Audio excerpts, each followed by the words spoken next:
Hi guys, it's Hannah again, and today I want to talk about some shows that I've seen in London. I went there for a week and I've managed to see 8 shows, which by the way I know is absolutely crazy.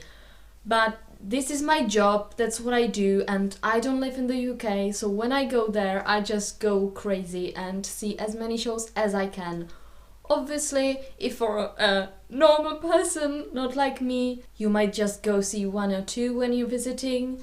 But I thought that I might do a little roundup of everything I saw, and you can then pick and choose what interests you.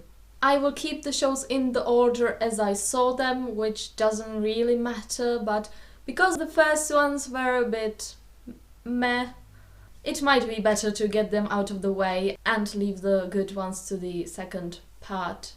The first one I saw was Dr. Faustus, and oh my god, this was obviously going to be weird, but I was hoping it might be weird cool, but no, not really. It stars Kit Harington, as you can see, so basically the theatre is full of his fans who take photos and eat popcorn. It is quite a radical rewrite of the original Dr. Faustus by Marlowe. There were so many cuts in the text that it was actually quite hard to understand what was going on. It was extremely postmodern, so there were things happening without any real reason, I felt. It was like this collage of stuff, and it was full of people in dirty white underwear and occasionally naked.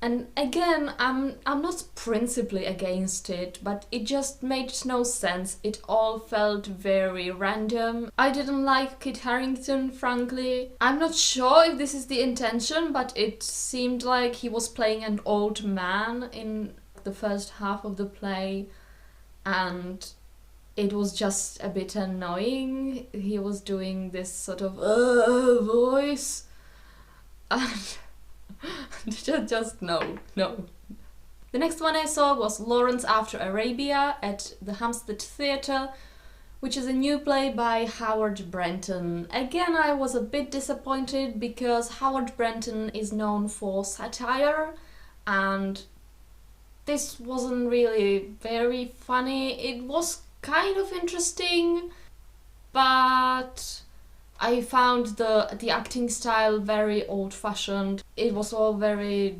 declamatory. Some of the actors were alright, but mostly the style just didn't sit well with me. And then I managed to get a ticket for the last day of Ma Rainey's Black Bottom at the National Theatre, which is the play that got an Olivier Award this year for Best Revival. I don't know why. It was kind of a comedy, but I didn't find it funny. The staging I thought was terrible. Most of the play actually happened in this very narrow corridor. Then there's no mise en scène, no blocking possible basically, because it was all just in this very flat, narrow corridor, and that's just not how you do a play in the Littleton Theatre. Sorry. But now we're onto the good part. The Almeida Theatre, a play called Boy. Unfortunately, I saw it towards the end of the run, so now you can't see it anymore.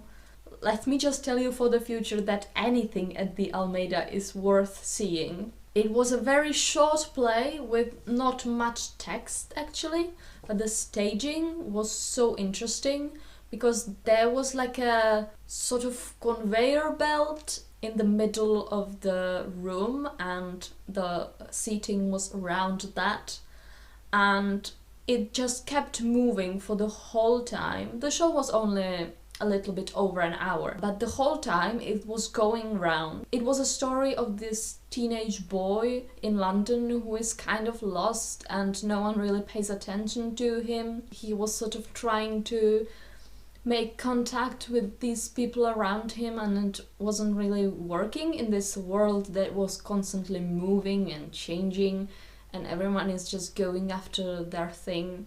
Visually, it was extremely beautiful. There were these very concrete allusions to your everyday life merged together in this constantly moving, sweeping motion, and it was very touching in places. It was incredible.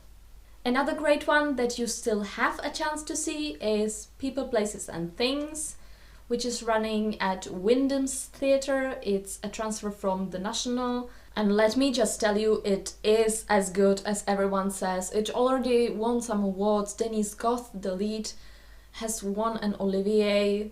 If you want to see one play, go see this one, because it is modern and contemporary and relevant, very well written, very well acted, visually compelling. The story is very touching. There are some surprising twists.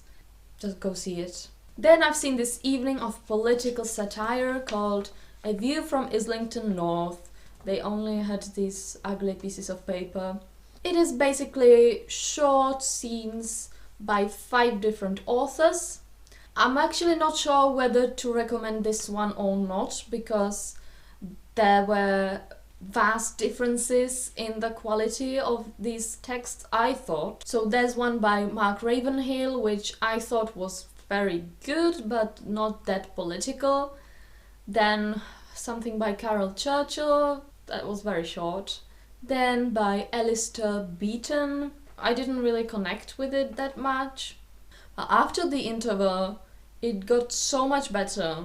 There's a piece by David Hare, which I thought was definitely the best one. It was what I imagine a good political satire should be. It was very bold, it was funny, it was thoughtful. There were 3 characters in it. One of them was a 20th century Russian author, Ayn Rand, but then the other 2 characters were George Osborne and Theresa May. So I mean, he just went for it. And then there was one more by Stella Freely, which I thought was very good as well, but I was still kind of thinking about the previous one. I think they should have put the best one either before the interval or at the end.